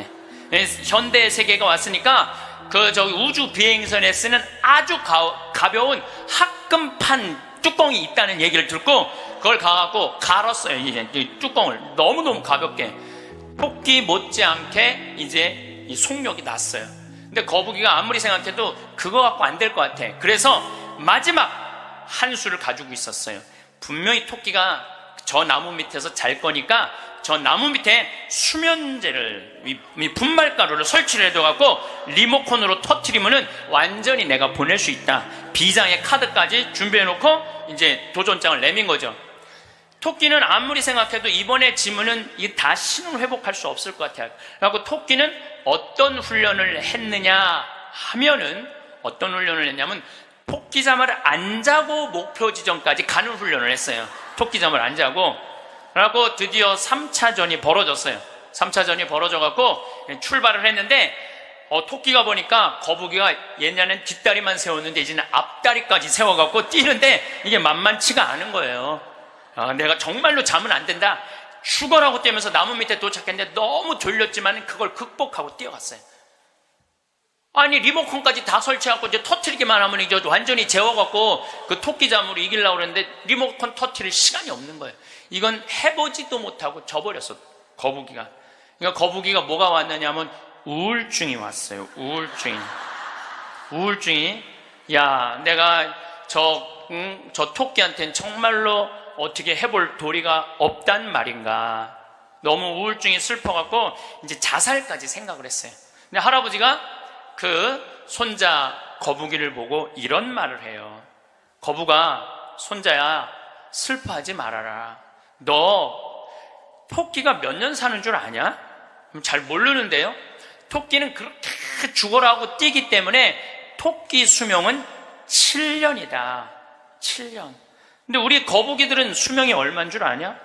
우리 거북이들은 할아버지가 지금 몇 살이에요? 내가 지금 190살이다. 우리 거북이는 느리기 때문에 수명이 200살이다. 너는 느린 게 네 본질인데 왜 토끼 이기려고 그 되지도 않는 뒷다리 앞다리 세우고 왜 그렇게 인생을 힘들게 사느냐. 너는 천천히 사는 게 너의 운명이다. 그 생각을 해보니까 가만히 생각해 되지도 않는 시합을 2000년 동안 한 자기 거북이하고 토끼, 그게 웃긴 거예요. 그래서 이 거북이는 천천히 다니고 자기의 그 본성에 따라 사니까 사는 게 너무너무 즐거워요. 그러니까 느린 게 빠른 것보다 훨씬 좋구나. 빠르면 7년밖에 못 사는데 느리니까 200년을 사니까 아무리 토끼가 빠르면 왜 빨리 죽는데. 그런데 지금 대한민국은 우리 자녀들을 거북이로 안 키우고 뭘로 키우냐면 토끼로 키우고 있어요. 토끼로 7년밖에 안 살릴 생각을 하고 토끼로 키우고 있어요. 그렇게 가장 큰 희생자가 된 사람이 누구냐면은 사도세자예요. 여러분도 사도세자 얘기 알죠? 네, 사도세자가 언제 죽었느냐면 1762년 이모년에 5월 13일 날 뒤주에 들어가고 5월 22일 날 죽었어요. 8일 동안 있다가. 그런데 이 사도세자는 아버지가 영조인데 아버지의 첫째 아들이 효장세자가 있었는데 9살에 죽어요. 9살에 죽다가 40이 넘어서 아들 하나를 얻어요. 이게 바로 이선, 정조는 이산, 정조의 아버지인 사도세자의 진짜 이름은 이선이에요. 사도세자는 죽고 난 다음에 영조가 불러준 이름, 슬픔을 생각해라, 생각살자, 슬플 도자, 그래갖고 사도세자고 진짜 이름은 이선이에요. 그러니까 40이 넘어서 아들을 하나 얻었으니까 효장세자가 죽고 난 다음에 너무너무 슬펐는데 이 영조는 이 아들이 너무너무 귀했던 거야. 그래갖고 2살에 사도세자 책봉을 해요. 근데 얘가 얼마나 똑똑했느냐 하면은 2살 때 왕자라는 한자를 보고 아버지가 이게 무슨 자냐? 그러면 아버지를 가르쳤어요. 이게 아버지 자다. 왕자를 보고. 세자짜리를 보고 이거는 무슨 자냐? 이건 나다. 2살짜리가 5살 때 효경을 줄줄줄줄 외워요. 영조라는 임금은 공부하기 너무너무 좋아했던 임금이거든요. 그러니까 이게 진짜 똑똑한 놈 만들어 보겠다고, 똑똑한 놈 만들어 보겠다고 선생을 몇 명을 들이냐면 20명을 들여요. 그래갖고 아침, 점심, 저녁으로 가르치는 거야. 계속 가르치는 거야. 그리고 이제 시험을 아버지가 나와서 보는 거예요. 너 사서삼경에 이게 무슨 뜻이냐? 그러면 20명이 둘러있고 5살, 6살짜리가 까먹을 수도 있잖아요. 그러면 대답을 못하면은요, 영조가 눈을 부라리면서 이놈 그것도 모르느냐고. 근데 세자는 때릴 수가 없었어요. 누구를 때리냐면 세자를 업고 다니는 내시를 때리는 거예요. 대신 맞는 거예요. 그러니까 여러분도 어린아이가 생각을 해봐요. 내가 문제 하나 못 맞히면은 저 내시들이 두들겨 맞으니 얼마나 이 스트레스를 많이 받아요. 그런데 7살, 10살 때는 칼싸움 하는 거 좋아하잖아요. 저도 어렸을 때 맨날 산에 가갖고 나무 잘라갖고 맨날 칼싸움 해갖고 여기 맨날 여기 찢어지고 그랬던 기억나요. 이 선은 상궁들하고 칼싸움을 해요. 그걸 본 영조는요, 이 상궁들을 때려 죽여요. 그냥. 그걸 보고 이 사도세자는 너무너무 무서웠던 거야, 아버지가. 그런데 딱 12살이 되면서 사도세자는 공부하기가 싫어요. 그래서 이때부터 책만 보면 머리가 지끈지끈 아픈 거예요. 그러니까 조기 교육의 최고의 희생자는 누구냐면은 사도세자예요. 그러니까 아버지는 공부를 가르치는데 아들은 공부하기가 싫은 거야. 그리고 얘가 키가 엄청나게 커요. 사도세자가 세자 그래갖고 나만큼 조그만 줄 아는데 키가 1m 막 80대고 청룡도를 휘두를 정도로 힘이 좋았다는 거. 관우가 청룡도를 휘두르고 그랬다는 거예요. 말도 잘 차고 화살도 잘 쏘고. 근데 아버지는 그게 너무너무 싫었던 거야. 그렇게 하는 게. 그래 아버지하고 점점 갈등을 일으키면서 광증에 시달려요. 미쳐갖고 나중에는 마지막에 자기가 데리고 있었던 시종들 100명을 죽여요. 마음에 안 들면 칼로 쳐 죽이는 거예요. 나중에 무당하고도 살고 비구니 스님하고도 살고 도저히 아버지가 컨트롤할 수 없을 정도로, 엄마도 해경궁 홍씨도 자기 남편을 컨트롤할 수 없어요. 그래서 결국은 죽일 수밖에 없었던 거예요. 이게 사도세자의 슬픔이에요. 이게 조기교육의 희생자예요. 조기교육의 희생자. 그런데 이 사도세자도 내가 보기엔 딱 7년 만에 돌은 거야. 토끼처럼 7년 만에 돌은 거예요. 근데 여러분들도 초등학교 1학년 때부터 애들 어떻게 해요? 영조가 20명 선생 된 거나 여러분들이 학원 애들 10개, 12개 보내는 거나 다를 바 하나도 없어요. 애들 미치게 만드는 거예요. 그러면은 언제까지가 애들이 엄마가 시키는 대로 따라하느냐면 중학교 1학년 때까지는 딱 시켜요. 해요. 근데 딱 그 7년이 지나고 나면 애들 눈빛이 쫙 꺾어지기 시작해요. 네. 중학교 2학년만 되면은 눈빛이 싹 돌아가기 시작해요. 돌아가기 시작하면 그때부터 애들은 미치는 거예요. 사도세자가 죽고 난 다음에 정조가 임금이 됐잖아요. 권력 기반이 취약했어요. 그 다음에 정조가 1800년에 죽고 순조, 헌종, 철종, 고종 다 7살, 10살, 18살, 17살짜리들이 왕 되면서 조선은 끝난 거예요. 여러분들도 지금 가만히 생각해봐요. 지금 내가 하나, 둘 가지고 있는 애 공부 그렇게 시켜갖고 미쳤어. 그렇게 미쳤어? 그러면요, 그 집안은요, 나중으로도 희망이 없는 집안이에요. 그리고 참 고치기 힘든 병이 뭔지 아세요? 정신병이에요.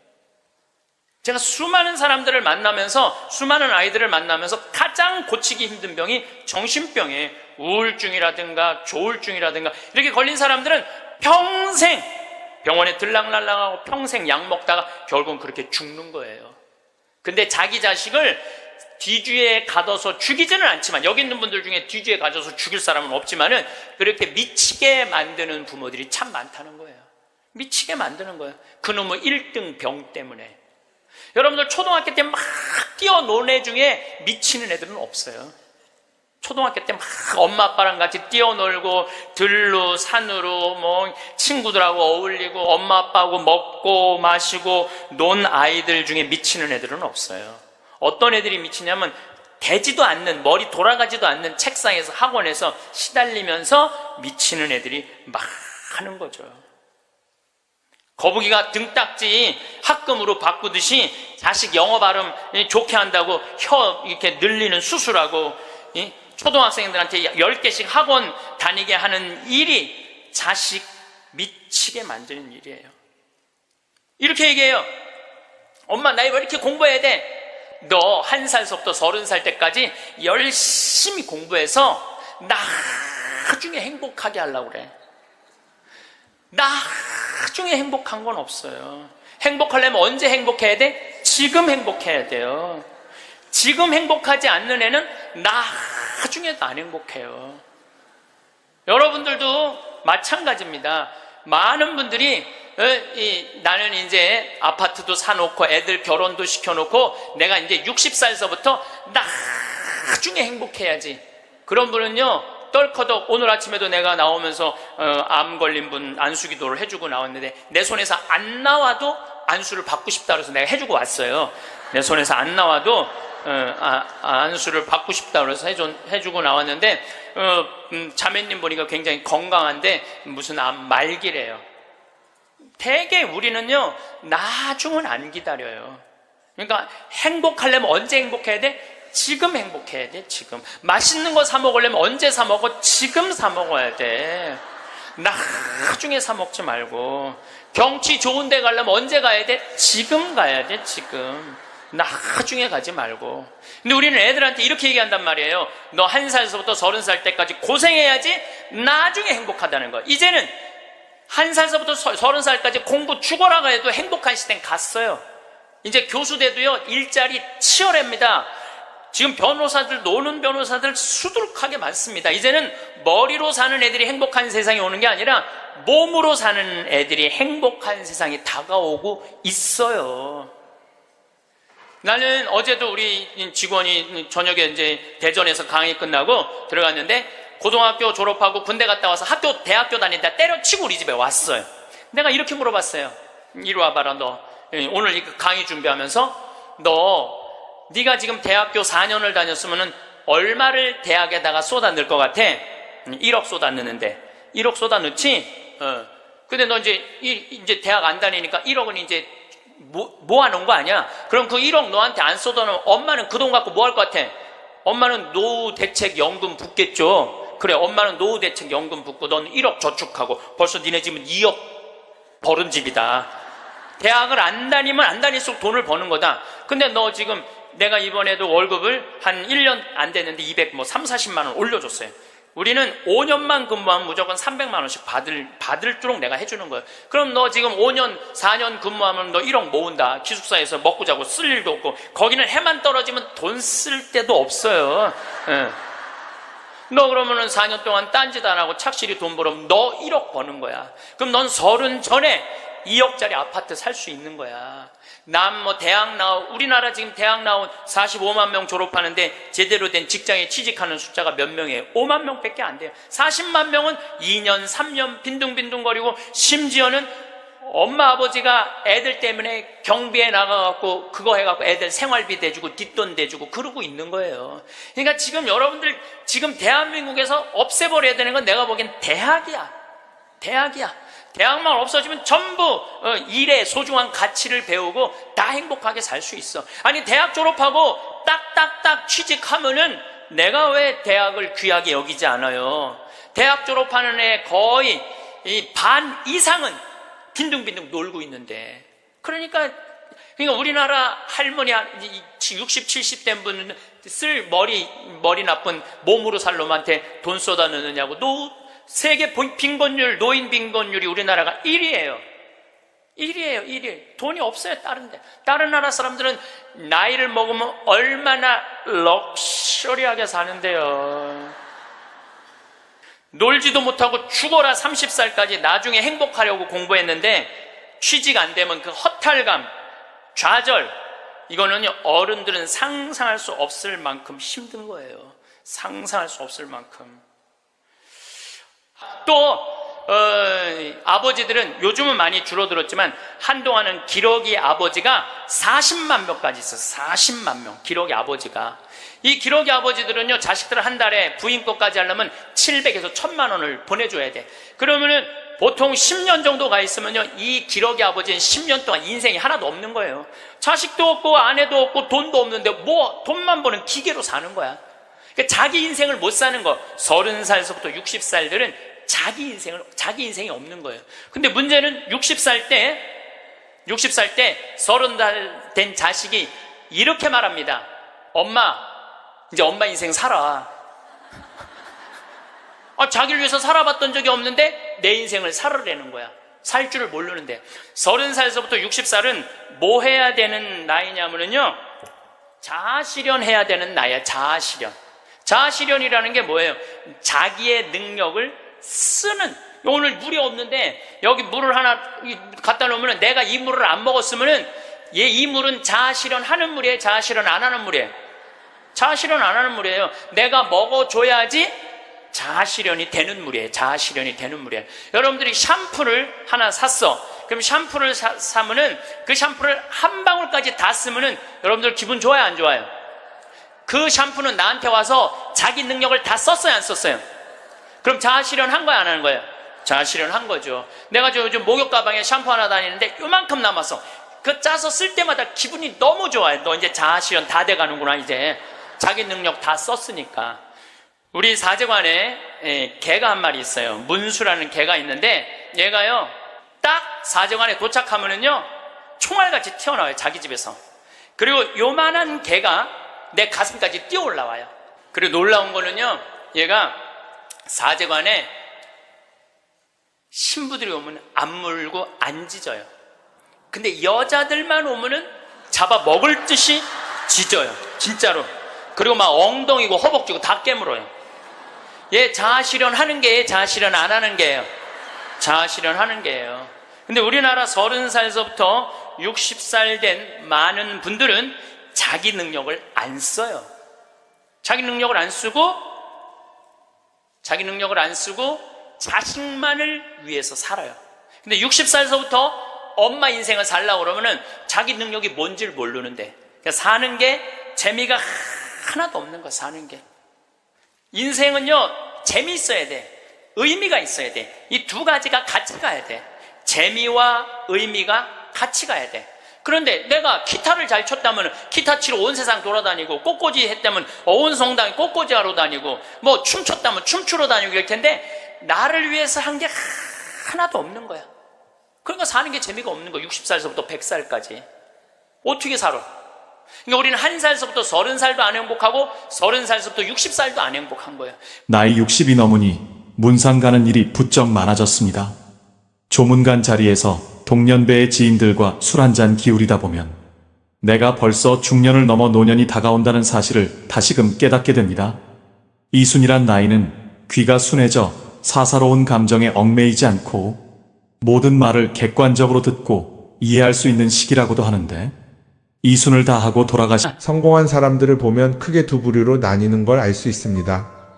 하나는 자신이 성공했다고 여기저기 떠벌리고 다니는 사람들, 그리고 또 하나는 조용히 아무 말 없이 자기 삶을 사는 사람들입니다.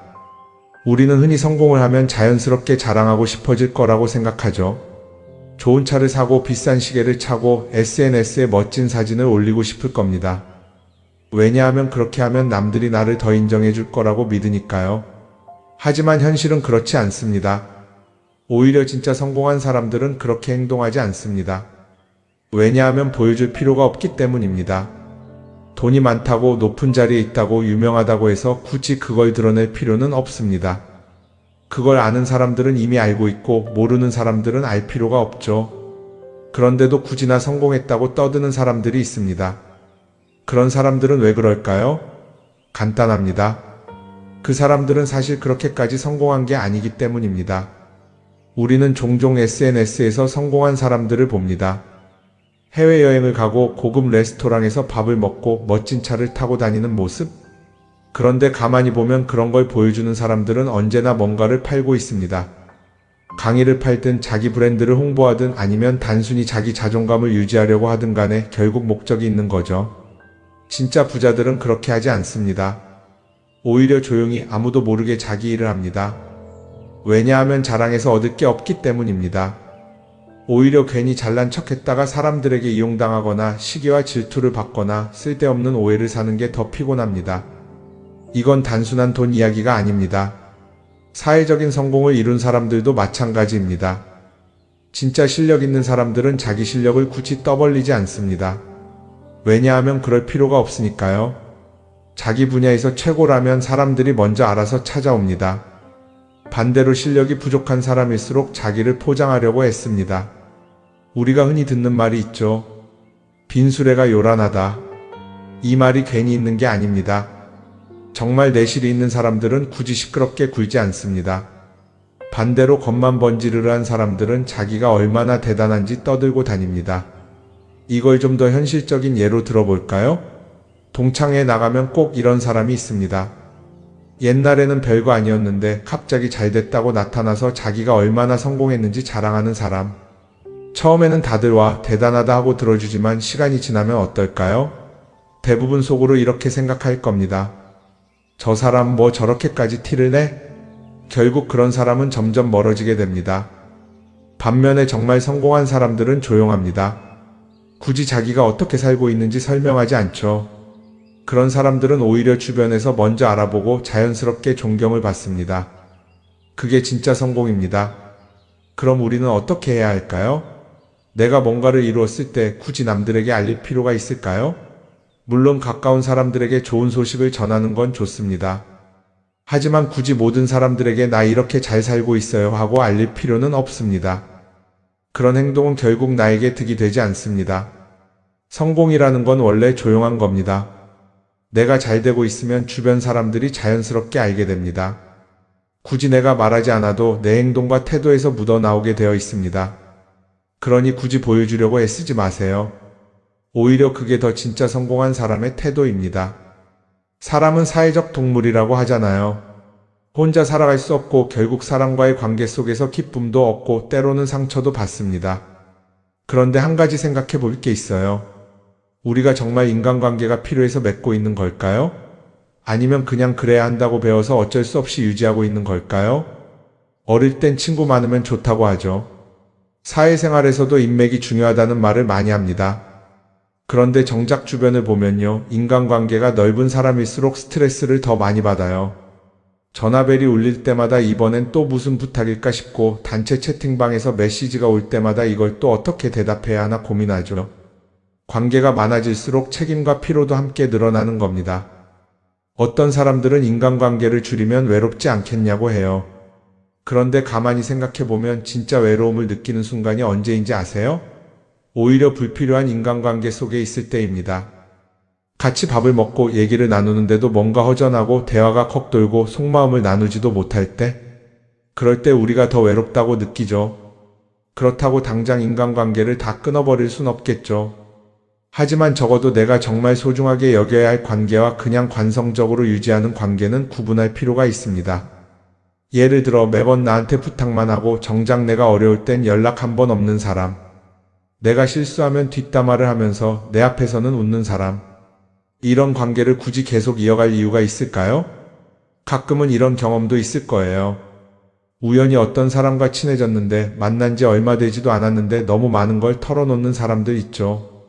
자기 속사정부터 가족 문제, 직장 고민까지 쏟아내는 사람들. 이런 경우 두 가지의 가능성이 큽니다. 하나는 그냥 감정적으로 의존할 사람이 필요해서일 수도 있고, 또 하나는 내가 믿을 만한 사람인지 떠보는 걸 수도 있어요. 어떤 경우든 이런 관계는 오래가기 어렵습니다. 사실 친밀함이라는 건 시간이 필요한 법이에요. 적당한 거리를 두고 천천히 서로를 알아가야 하는데, 초반부터 급격하게 가까워진 관계는 쉽게 무너지는 경우가 많습니다. 처음엔 친하다고 생각했는데 어느 순간 사소한 일로 틀어지고 결국 남보다 못한 사이가 되는 거죠. 그러면 인간관계를 어떻게 해야 할까요? 답은 간단합니다. 억지로 맺지 말고 굳이 유지하려고도 하지 않는 거예요. 내가 편한 관계라면 자연스럽게 이어질 것이고, 그렇지 않다면 서서히 멀어질 겁니다. 그리고 그걸 억지로 붙잡지 않아도 괜찮습니다. 관계를 유지하는데 에너지를 쓰기보다는 정말 소중한 관계에 집중하는 게 더 낫지 않을까요? 어떤 사람은 내가 인간관계를 줄이면 나중에 나 혼자 남는 거 아니냐 걱정하기도 해요. 그런데 생각해보면요, 진짜 나를 위하는 사람은 많지 않아요. 인간관계를 줄인다고 해서 완전히 혼자가 되는 게 아닙니다.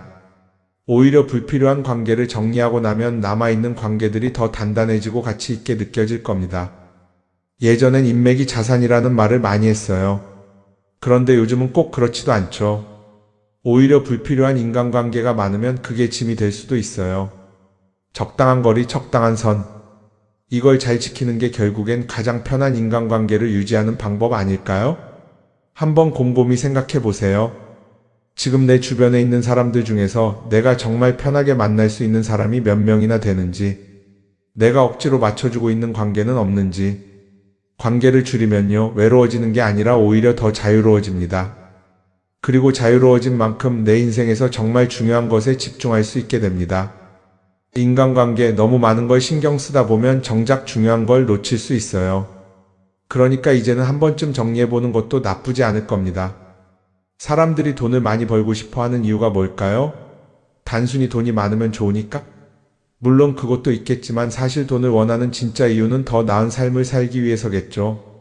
그런데 문제는 돈을 많이 번다고 해서 반드시 삶이 나아지는 건 아니라는 겁니다. 오히려 더 많이 벌수록 더 많이 쓰게 되는 경우가 많아요. 가끔 이런 생각해 본 적 없으세요? 예전에는 돈이 지금보다 훨씬 적었는데 이상하게 그때가 더 여유로웠던 것 같다. 왜 그럴까요? 사실 우리가 원하는 건 돈 그 자체가 아니라 돈을 통해 얻을 수 있는 자유인데, 돈을 벌면 벌수록 그 자유를 잃어버리는 경우가 많아요. 더 좋은 차, 더 좋은 집, 더 좋은 옷을 사면서 점점 더 많은 돈이 필요해지고 결국엔 돈을 벌기 위해 또다시 일해야 하는 악순환에 빠지게 되는 거죠. 한번 생각해 봅시다. 우리가 정말 필요해서 뭔가를 사는 경우가 얼마나 될까요? 필요해서라기보다는 남들이 가지고 있으니까, 없어 보이기 싫으니까, 혹은 그냥 기분 전환을 위해서 소비하는 경우가 훨씬 많아요. 그리고 그런 소비를 할 때마다 스스로 이렇게 합리화를 하죠. 이 정도는 나를 위한 투자야. 그런데 가만히 보면 그 소비가 진짜 나를 위한 소비인지 아니면 그냥 사회가 만든 기준에 끌려가고 있는 건지 헷갈릴 때가 많습니다. 예를 들어 예전에는 스마트폰 하나면 충분했는데 이제는 스마트워치도 있어야 하고 무선 이어폰도 필요하고 태블릿도 있어야 할 것 같고, 하나를 사면 또 다른 무언가가 필요해지는 시기예요. 사실 이건 우리가 그렇게 만들어진 겁니다. 광고도 그렇고 SNS도 그렇고 자꾸 우리에게 이렇게 말하죠. 이걸 사야 더 행복해질 수 있어요. 그런데 정작 그걸 사고 나면 어때요? 처음 며칠은 좋죠. 그런데 시간이 지나면 또 다른 걸 사고 싶어져요. 왜냐하면 물건이 우리를 오래 행복하게 만들어주지는 않거든요. 특히 요즘은 SNS가 이런 소비 심리를 더 부추기는 것 같아요. 예전에는 친구들끼리 만나서 나 새로 샀어 하고 자랑하는 게 전부였는데 이제는 SNS에 올리면서 전 세계 사람들에게 보여주잖아요. 그러다 보니까 남들도 다 뭔가를 사서 올리고 나도 따라해야 할 것 같은 기분이 드는 거예요. 그런데 중요한 건 그 사람들도 사실은 나와 똑같은 기분이라는 겁니다.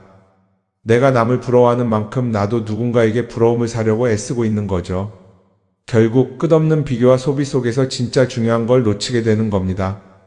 한번 이렇게 생각해보면 어떨까요?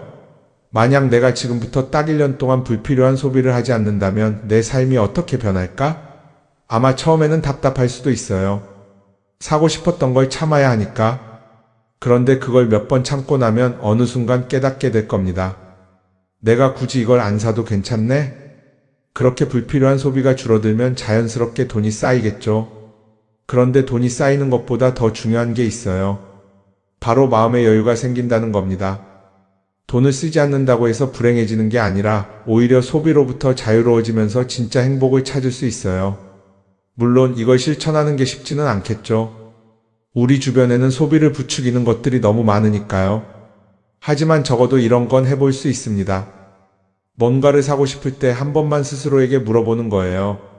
이게 정말 나한테 필요한 걸까? 아니면 그냥 순간적인 욕심일까?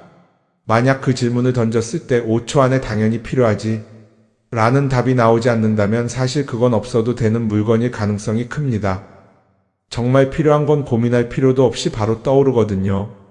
그러니까 이제는 한 번쯤 생각해 봐야 할 것 같아요. 나는 지금 내가 원하는 삶을 살고 있는 걸까? 아니면 남들이 만든 기준에 맞추기 위해 내 시간을 팔고 있는 걸까? 소비를 줄인다는 건 단순히 돈을 아끼는 게 아닙니다. 그건 결국 내 삶의 선택권을 되찾는 일이거든요. 돈을 많이 버는 것도 중요하지만 더 중요한 건 그 돈을 어떻게 쓰느냐입니다. 그리고 때로는 아무것도 사지 않는 게 최고의 선택일 수도 있어요.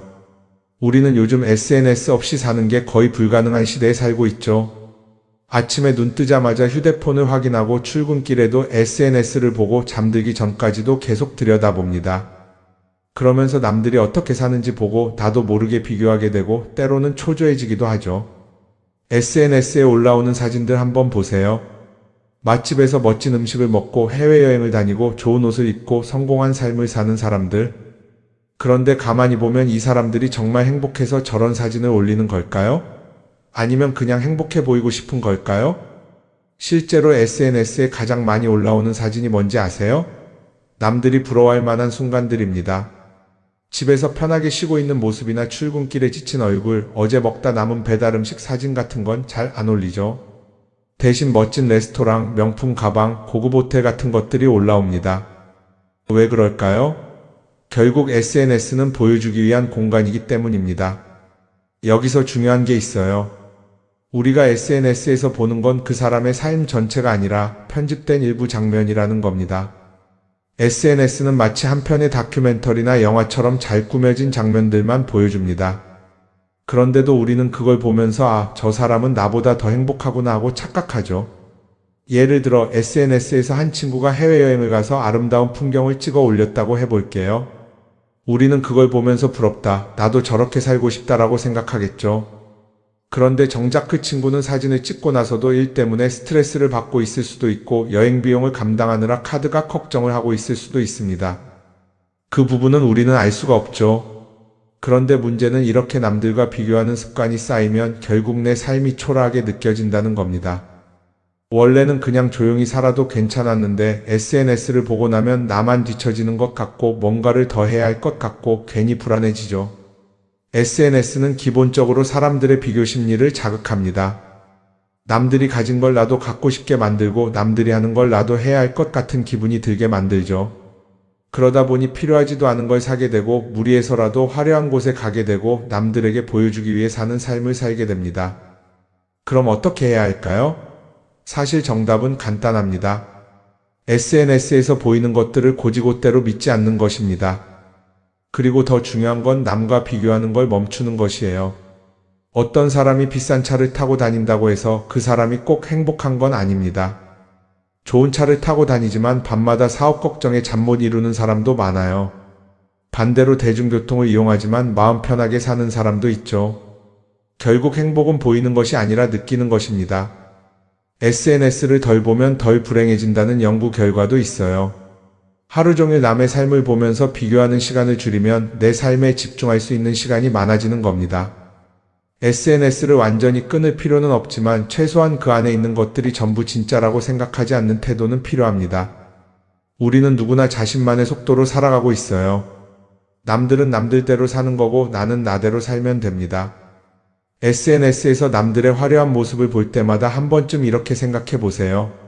이건 그 사람이 보여주고 싶은 삶일 뿐이다. 그러면 조금은 편해질 겁니다. 사람들은 다들 자기 인생을 살아간다고 생각하죠. 그런데 가만 보면 정말 자기 인생을 사는 사람이 얼마나 될까요? 많은 사람들이 사실은 남이 만들어 놓은 기준에 맞춰서 살고 있어요. 좋은 대학, 좋은 직장, 좋은 차, 좋은 집. 다들 이런 걸 목표로 삼지만 정작 내가 원하는 삶이 뭔지 깊이 생각해 본 적이 없는 경우가 많아요. 이건 어릴 때부터 교육받아온 방식과도 관련이 있어요. 우리는 어릴 때부터 이렇게 살아야 한다는 틀 안에서 자라죠. 공부 열심히 해서 좋은 성적을 받아야 하고 좋은 직장을 가져야 하고 결혼도 적당한 때에 해야 하고 마치 인생이 정해진 수순이라도 있는 것처럼요. 그러다 보니 나 스스로 정말 원하는 걸 고민하기보다는 그냥 남들이 정해놓은 목표를 따라가게 돼요. 그런데 이렇게 남의 기준에 맞춰서 살다 보면 어느 순간 공허함을 느끼게 됩니다. 이게 정말 내가 원했던 삶인가? 하는 의문이 들 때가 오죠. 어릴 땐 성적이 목표였고 사회에 나와서는 연봉이 목표였고 결혼하고 나서는 아이 교육이 목표였는데 그 목표를 이루고 나면 허무한 거예요. 계속 뭔가를 이루긴 했는데 정작 나는 어디에 있는지 모르겠는 거죠. 진짜 중요한 건 내가 원하는 게 뭔지를 아는 것이에요. 그런데 이게 쉽지 않죠. 오랫동안 남의 기준대로 살아왔기 때문에 막상 내가 정말 원하는 게 뭐지? 하고 물어보면 선뜻 대답하기 어려운 경우가 많아요. 하지만 이 질문을 하지 않으면 우리는 평생 남이 정한 기준 속에서 살게 됩니다. 그럼 어떻게 해야 할까요? 첫 번째로 필요한 건 내가 왜 이런 생각을 하게 됐는지 스스로 점검하는 거예요. 예를 들어 내가 비싼 차를 사고 싶다고 생각한다면 그게 정말 내 필요 때문인지 아니면 남들에게 잘 보이기 위해서인지 한번 따져봐야 해요. 만약 남들이 나를 어떻게 볼까 하는 게 더 중요하다면 그건 내 기준이 아니라 사회가 만들어 놓은 기준일 가능성이 큽니다. 두 번째는 다른 사람의 의견에 휘둘리지 않는 연습을 하는 거예요. 우리는 살아가면서 끊임없이 남들의 평가를 받죠. 그 나이에 그런 걸 시작한다고? 지금 그게 가능하겠어? 이런 말들이 우리를 흔들어 놓습니다. 그런데 그런 말에 신경 쓰다 보면 결국 아무것도 하지 못하게 돼요. 중요한 건 남들이 뭐라고 하든 내가 결정하는 거예요. 물론 남의 조언을 들을 수도 있고 참고할 수도 있죠. 하지만 최종 결정은 항상 내 몫이어야 합니다. 내가 결정하고 내가 책임지는 거. 그렇게 해야 내 삶을 온전히 내 것으로 만들 수 있어요. 세 번째는 내가 한 선택에 책임지는 자세를 가지는 거예요. 많은 사람들이 무언가를 선택하고 나서도 후회하죠. 괜히 이걸 했나? 이 선택이 잘못된 건 아닐까? 그런데 한 가지 확실한 건 후회한다고 해서 과거가 바뀌지는 않는다는 거예요. 내가 한 선택이라면 그 선택이 틀렸다고 해도 받아들이고 그 안에서 최선을 다하는 게 더 중요해요. 이렇게 말하면 그럼 실수하면 어떡하죠? 라고 걱정하는 분들도 있을 거예요. 하지만 생각해보면 우리가 실수를 두려워하는 이유도 결국 남의 시선 때문이에요. 내가 실패하면 남들이 날 어떻게 볼까? 이런 걱정이 더 크죠. 그런데 남들은 생각보다 우리한테 관심이 없어요. 우리가 성공하든 실패하든 남들은 자기 삶을 사느라 바빠요. 그러니까 내 인생의 주인은 결국 나 자신이라는 걸 명확히 할 필요가 있어요. 내 선택을 하고 그 선택에 책임지면서 남이 아니라 나에게 맞는 길을 찾는 것. 그게 진짜로 내 삶을 살아가는 방법이 아닐까요?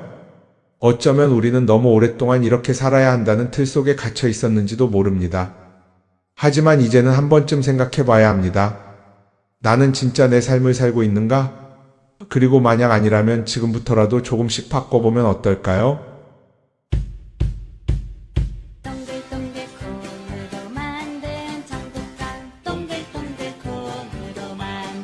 상도